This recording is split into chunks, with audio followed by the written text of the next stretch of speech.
Hey everyone, and welcome to this deep dive. It's going to be all about how to become an amazing communicator. You sent in a really interesting mix of sources this time. We've got advice from a communication coach, we've got insights on body language, and get this, even a connection to stand-up comedy. Seriously, what made you want to explore all of this? Whatever it is, we're going to extract some golden nuggets from these sources and help you figure out how to apply all this stuff to your own life. And to really break down the why behind all these techniques, we've got our communication expert here. Yeah, I think it's going to be really cool to unpack all of this. You really think about it, so much of effective communication boils down to psychology, like why certain words or, even gestures can have such a huge impact on how people see us. Okay, so let's dive right in. One of our sources is the Mel Robbins podcast featuring communication coach Jefferson Fisher. And he had this really powerful line. He said, "What you say, is who you are." I mean, that's a pretty big statement, right? It makes you realize that our words are the main way people experience who we are as people. It really is. And that's true whether you're someone who, talks a lot naturally or someone who's a little more reserved. It's really those ways that we express ourselves. Those are the tools we use to show the best parts of who we are. And that's no matter what our personality is like. Okay, so this is where things get really fascinating. We also have this YouTube video by Vin Jiang about communication skills. And he pointed out that 80% of the time, when someone seems like they're super witty, they're actually using material they've prepared beforehand or drawing on past experiences. Blew my mind a little bit. Yeah, it's not as spontaneous as it might seem, is it? There's this theory of humor called benign violation that kind of explains this. And comedians are masters of this. They really walk this fine line between what's safe and, what's a little bit risky or edgy. How does that relate to just, day-to-day conversation? Well, think about being tickled. It can be fun and playful, but if it goes on too long or if it's someone you don't trust, it gets uncomfortable pretty quickly. And humor is kind of like that. It's about finding that sweet spot where people can laugh, but, they don't feel threatened. And that sweet spot is different for everybody, right? Like what one person thinks is hilarious, someone else could be like, no. Exactly. So being a great communicator means understanding your audience, too. It's really about reading the room, adjusting your approach to fit the situation and the people that you're with. Speaking of reading the room, one of our sources is the Diary of a CEO podcast. And in this one, Stephen Bartlett interviews body language expert Vanessa Van Edwards. And get this, she said, our brains are 12.5 times more likely to believe gestures over words. Actions really do speak louder than words. Oh, yeah. And there's a real evolutionary reason for that, too. Yeah. It's actually harder to control our body language when we're not being truthful. Think about it like people who are lying. They often use fewer hand gestures. On the flip side, though, showing open palms is like a universal sign of trustworthiness. It's like saying, hey, look, I'm not a threat. So if I'm trying to build trust with someone, should I just walk around like this all the time? Maybe not all the time, but it's about balance and strategy. Van Edwards has this technique, she calls it the triple nod, and it's basically a way to encourage someone to keep talking. And then there's the head tilt, which can signal empathy and make people feel heard. Those sound pretty useful. But, you could also use those techniques to manipulate people, couldn't you? You definitely could. That's why it's important to, be genuine and use them ethically. You don't want to come off as fake or manipulative. Right. Okay, so Van Edwards also talks about these things called power cues and warmth cues. So what's the difference between those? Okay, so power cues project competence and authority. So think like strong posture, direct eye contact, taking up space. And then warmth cues, those signal friendliness and approachability. So smiling, nodding, leaning in a bit. It's really about finding the right balance between these two types of cues, depending on, what you're trying to achieve. Right, because you don't want to be all business and no warmth. Or the other way around. Exactly. So think about this for yourself. What's your natural communication style? Do you naturally kind of lean towards power or warmth? And then which cues might you need to dial up a bit to reach your goals? That's a great question. I think I definitely lean towards warmth, maybe a little too much sometimes. I got to work on those power cues. But this next insight from Van Edwards might help with that. She says that planned imperfection can actually make you more relatable and likable. Really? What do you mean? She gave this example of a saleswoman who accidentally spilled a milkshake on herself, and then her sales actually went way up afterwards. Oh, wow. That's such a good example of how authenticity can be more effective than trying to appear perfect. People connect with realness, not a perfectly polished facade. So how can you embrace your own imperfections? Think about how you can use them to build stronger connections with people. Maybe it's as simple as admitting you don't know something or telling a funny story about a time you messed up. I love that. It reminds me of something we learned from Charles Duhigg's TEDx talk about asking deep questions. He argues that every discussion actually has multiple conversations happening at the same time. Yeah. Like there's the practical conversation, the emotional one, and the social one. And most of us are only tuned into one or two of those at any given time. Yeah, and the super communicators, as Duhigg calls them, they're able to identify which conversation is happening and really tune into that. They can move seamlessly between those different layers of communication. That's so interesting. Do you have an example of that? Yeah, Duhigg talks about this cancer surgeon who realized he needed to connect with his patients on an emotional level before discussing treatment options.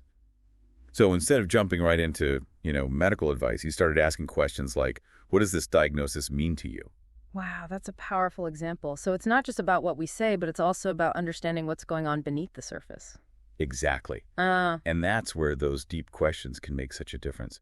Instead of asking those superficial questions, try asking things that encourage people to share their values, their beliefs, their experiences. It's amazing how quickly you can build a deeper connection that way. Yeah, it's like you're giving people permission to really open up. And when they do, you build that trust and understanding, which feels super important these days, when it seems like everyone's so focused on shouting their opinions without really listening. Totally agree.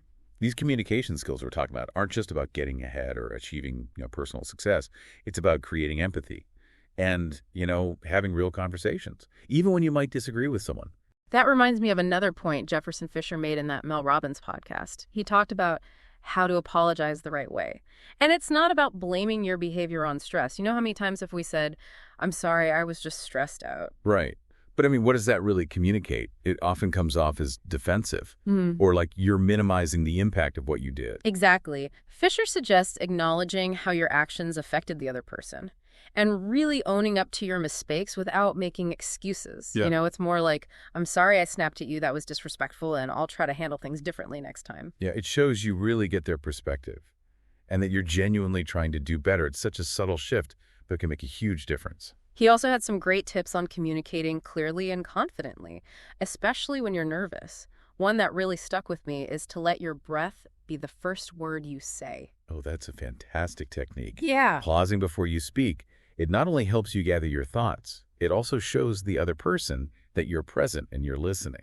It creates that space for both of you to engage in the conversation. Fisher also emphasizes being concise, especially when you're anxious. It's so easy to ramble when those nerves kick in. Right. And when you do that, you usually just dilute your message. He encourages people to really get to the point and speak with conviction. It's about owning your words and really meaning what you say. He gave this great example. It's how people might say something like, well, it's not really this thing, but it's okay. So essentially what I really want to say is this isn't really something I'm too comfortable with, so many words. And Fisher's version is simply, this is not something I'm comfortable with, direct and powerful. Exactly. It's about cutting out all those filler words and phrases that weaken your message. It takes practice, but it's so worth it. Speaking of practice, Fisher had some great advice for navigating social situations, especially if you tend to clam up around new people. He suggests focusing on one quality conversation rather than trying to make small talk with everyone in the room. I love that advice. It's easy to get caught up in, having lots of interactions. But the deeper connections are what really matter. One meaningful conversation is way more valuable than a bunch of superficial ones. And if you're not sure how to break the ice, he says, find something you genuinely admire about the other person and mention it. It could be their work, their style, their energy, anything that really stands out to you. It's a positive way to start a conversation. Yeah, and it shows you're paying attention and that you're genuinely interested in getting to know them. That can be really disarming, especially when people are trying to, impress each other. He also cautioned against oversharing, which I think we've all been guilty of at some point, especially when we're feeling insecure. It's that urge to be seen and heard. But it can totally backfire if you come on too strong. Fisher uses this great analogy of being a well instead of a waterfall. I love that. So instead of overwhelming people with this flood of information, you let them draw from you as they need to. Exactly. It creates this sense of mystery and depth. Okay, so now switching gears a bit, we have this TEDx talk by Keisha Brewer. It's titled, It's Not Manipulation, It's Strategic Communication. Oh, yeah. She's fantastic. In that talk, she challenges this whole idea that it's not what you say, it's how you say it. Mm-hmm. She argues that what you say is just as important. It's about being intentional with your words and your delivery. And she's really clear that strategic communication isn't about manipulating people. It's about creating situations where everyone feels like they're getting what they want. Exactly. She uses some really great examples to illustrate her point, like how she uses same communication skills to help her friend get a boyfriend as she used to secure this major partnership with Google. It's brilliant. Her approach is so simple and effective. She breaks down strategic communication into these 4 key steps. Identify the goal, understand your audience, communicate the value you bring, and express the need. And she stresses doing your research, too, really understanding the other person's perspective, their values and goals. It's about finding that common ground and building that bridge of connection. And then from there, it's about clearly explaining the value that you offer and how you can help them achieve their goals, not in a pushy way, but by highlighting the benefits of working together. She also talks about the importance of expressing your needs, being direct about what you want and why it matters to you. It's about being assertive, but not aggressive. Yeah, that's a key difference. Assertiveness is about advocating for yourself, while still respecting the other person's boundaries. Aggressiveness is about forcing your will on others regardless of how they feel. Right, it's that balance between standing up for yourself and considering the other person's needs, which can be tough, especially if you're someone who avoids conflict or doesn't like rocking the boat. But it's a skill worth developing. When you learn to communicate effectively, you empower yourself to create the relationships and outcomes that you want in life. Okay, let's talk about body language. One of our sources, this TEDx talk by Marcus Alexander Velasquez. It dives deep into how to make sure your message is not only heard, but also understood. Velasquez is all about being concise and avoiding rambling. He calls it diarrhea of the mouth, which is a bit blunt, but you get the picture. Definitely. And it's so true. We've all been in those conversations where someone just goes on, and you're thinking, just get to the point.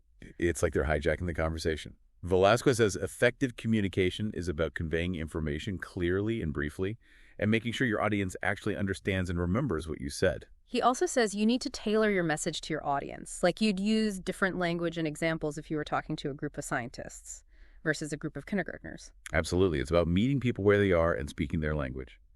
Velasquez also emphasizes the importance of body language. Those nonverbal cues can often be more powerful than words. So true. He talks about maintaining eye contact, using open gestures, and projecting confidence through your posture. And he warns against things like crossing your arms or fidgeting, which can make you seem defensive or disinterested. It's all about using your body language to show you're present and engaged. Velasquez also highlights the importance of trust. If your audience doesn't trust you, they're less likely to believe you, no matter how well you speak. Yeah, trust is foundational to any strong relationship. And it's crucial for communication. Building trust takes time and consistency. Being authentic, reliable, and transparent in how you interact with others. It's about aligning your actions with your words. If you say one thing but do another, people will notice, and it will damage their trust in you. Which brings us to another interesting point that Velasquez makes. It's the importance of reputation. He argues that our reputation precedes us, and it can either help or hurt our communication. It's like that saying, your actions speak so loudly I can't hear what you're saying. If you have a reputation for being dishonest or untrustworthy, people are going to be skeptical, no matter how sincere you sound. But if you're known for being honest, reliable and competent people are more likely to give you the benefit of the doubt, even if they don't agree with you on everything. So it's bigger than just crafting the perfect message or mastering body language. It's about building a positive reputation through everything we do and say. Yeah, and that takes continuous effort and self-awareness. It's about showing up as our best selves and striving to make a positive impact on the world. And sometimes it's about owning up to our mistakes and taking steps to make things right. Nobody's perfect. And admitting when we've messed up can actually be a powerful way to rebuild trust. Absolutely. It shows humility and a willingness to learn and grow. That vulnerability can be incredibly disarming, and it can create this real sense of shared humanity. Okay, so for another fascinating insight, this one comes from Charles Duhigg's TEDx talk. He really breaks down the science of communication, especially when it comes to having those tough conversations that make us nervous. Oh, Duhigg is such a great storyteller. And his TEDx talk, The Science Behind Dramatically Better Conversations, it's full of, research and practical advice. One of the things he talks about is this idea of Deep questions. Questions that encourage people to share their value, their beliefs and experiences. Yeah, it's about going beyond that surface-level chit-chat Hmm. and really getting to the heart of what matters to the other person. Duhigg argues that these kinds of questions, they're key for building trust and connection, especially in situations where there's tension or disagreement. He gives this amazing example of a cancer surgeon who was having trouble connecting with his patients. He would advise against surgery, but the patients would often insist on having it anyway. Yeah, it was frustrating for everyone involved. Mm. And it wasn't until the surgeon started asking deeper questions that he really understood what was going on. Right. So instead of jumping right into medical advice, he started asking questions like, what does this cancer diagnosis mean to you? And that simple shift opened up this whole new level of communication. By encouraging patients to share their fears, their hopes, their anxieties, he was able to connect with them on an emotional level and build the trust needed to have a really productive conversation about treatment. It's like he gave them permission to be vulnerable. Yeah. And that created the space for empathy and understanding. Exactly. That's the power of deep questions.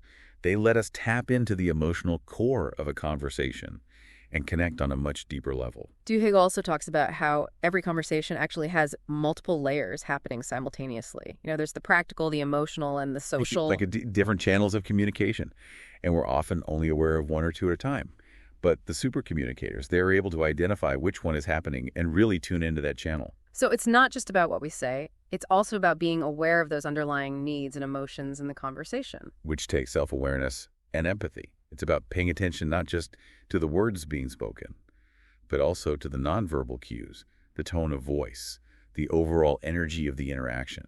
Yeah, you're right. It's about reading between the lines and being sensitive to the subtext. That can be challenging when we're distracted or focused on our own thoughts. Which is why active listening is so important. Really focusing on what the other person is saying, both verbally and non-verbally. It's about putting aside your own agenda and truly trying to understand their perspective. That's such a powerful skill, especially in situations where there's conflict. When we feel heard and understood, we're more open to compromise and working things out. Exactly. It's about creating space for dialogue instead of debate. A space where you can really explore different viewpoints and find common ground. It's so valuable these days when it feels like everyone is so quick to judge and condemn. It's about remembering that behind every opinion, belief, and action, there's a human being with their own story and experiences. And when we take the time to listen, to really connect with those experiences, we open ourselves up to a world of understanding and compassion. Okay, before we wrap up, I want to mention one more source. This one comes from, wait for it, a magician. His name is Vin Jiang, and he has this great YouTube video called 43 Minutes Straight of Solid Communication Skills Advice. Oh, I love Vin Jiang. Yeah. He's so insightful, and his communication tips are spot on. I know, right? He talks about this idea of having a vocal image, which is basically the impression people form of us based on how our voice sounds. He argues that we should pay as much attention to our vocal image as we do to our physical appearance. Yeah, it's about understanding how our tone, our pace, our volume, all of that can impact how others perceive us. And just like with body language, we can use our voice to project confidence, warmth, and authority. He has this great bit where he asks his audience to raise their hands if they think he's friendly, trustworthy, intelligent, and a good leader. And of course, most people raise their hands for all those qualities. But then he points out that none of them actually know him well enough to make those judgments. Oh, that's so clever. It's a brilliant way to show how quickly we form impressions based on very limited information. And our vocal image plays a huge role in shaping those impressions. Exactly. And Jiang emphasizes that it's not about faking it or putting on a voice that's not authentic. It's about being aware of how our voice is coming across and making adjustments as needed. Right. It's like fine-tuning an instrument. We can learn to use our voice more effectively to get our message across and, really connect with our audience. He also talks about volume and how most people actually need to speak up more. It's about projecting your voice and commanding attention, especially when you're trying to persuade or inspire. And he makes this really good point. If we consistently speak softly, we're actually limiting our ability to make an impact and achieve our goals. It's about stepping into our power and using our voice to make a difference. Okay, one last bit of wisdom from Vin Jiang before we move on. He talks about how improv classes can actually help you become a better communicator. Oh, I love that. Improv is all about being in the moment, thinking on your feet, and embracing the unexpected. All essential skills for effective communication, especially when things don't go according to plan. Yeah, it's about learning to roll with the punches and adapt to changing situations, and it's about being comfortable with silence and not feeling the need to fill every pause with words. And improv can also help us become more confident and comfortable with who we are, which is so important for authentic communication. Wow, we have covered so much in this deep dive. I mean, from the psychology of humor to the power of deep questions. It's amazing how much there is to learn about communication. It really is. And it's not just about learning these techniques, it's about figuring out how they fit into your life and how you can use them to reach your goals. So let's do a quick recap to kind of help you connect the dots. Remember that powerful phrase from Jefferson Fisher, what you say, is who you are? It's a call to really be mindful of our words because they really do shape how people see us. And it's about finding that balance between, you know, authenticity and strategy. Think about how you can express your unique personality while still being aware of the impact your words have on others. We also talked about the importance of preparation. Vin Jiang said 80% of wit comes from things we've already thought about. So what does that mean for you? Maybe it's jotting down stories you can share or practicing key phrases or even having a few go-to jokes that always get a laugh. Yeah, it's about having those tools in your back pocket so you can relax and be more present in the moment. And speaking of being present, let's not forget about nonverbal communication. Vanessa Van Edwards pointed out that our brains are actually more likely to believe gestures than words. So how can you make sure your body language is really aligned with your message? Think about the power dynamics in different situations, too. Do you need to project more authority or more approachability? And then adjust your body language accordingly. And remember, perfection is overrated. Authenticity is way more compelling. Embrace your imperfections and use them to connect with people on a deeper level. Yeah, it's about being vulnerable and letting people see the real you. That's what builds genuine connection. One of the most powerful ways to connect with people is by asking those deep questions, like Charles Duhigg talked about. Remember, every conversation has multiple layers happening at once. The super communicators are the ones who can navigate those layers and connect with people on an emotional level. And active listening is a huge part of that. It's about being fully present, paying attention to both verbal and nonverbal cues, and asking clarifying questions to make sure you really understand what the other person is saying. Then we have Keisha Brewer's brilliant breakdown of strategic communication. It's about achieving win-win situations, not manipulating people. Remember those 4 key steps. Identify the goal, understand your audience, communicate the value you bring, and express your needs directly. And let's not forget about the power of our voice. Vin Jiang's concept of vocal image is so important. Think about how you can use your voice to project confidence, warmth, and authenticity. Maybe it's about adjusting your pace, speaking with more volume, or simply being mindful of the tone of your voice. All of this knowledge is incredibly valuable, but it's only useful if we actually put it into practice. So I want to leave you with a challenge. Pick one thing from this deep dive and try it out in your very next conversation. It could be as simple as taking a breath before you speak, asking a deeper question, or paying more attention to your body language. Even small changes can have a huge impact on how you communicate and connect with others. Because at the end of the day, effective communication isn't just about getting what you want. It's about building relationships, fostering understanding, and creating a more compassionate and connected world. So go out there and use your voice to make a positive difference. Until next time, keep diving deep.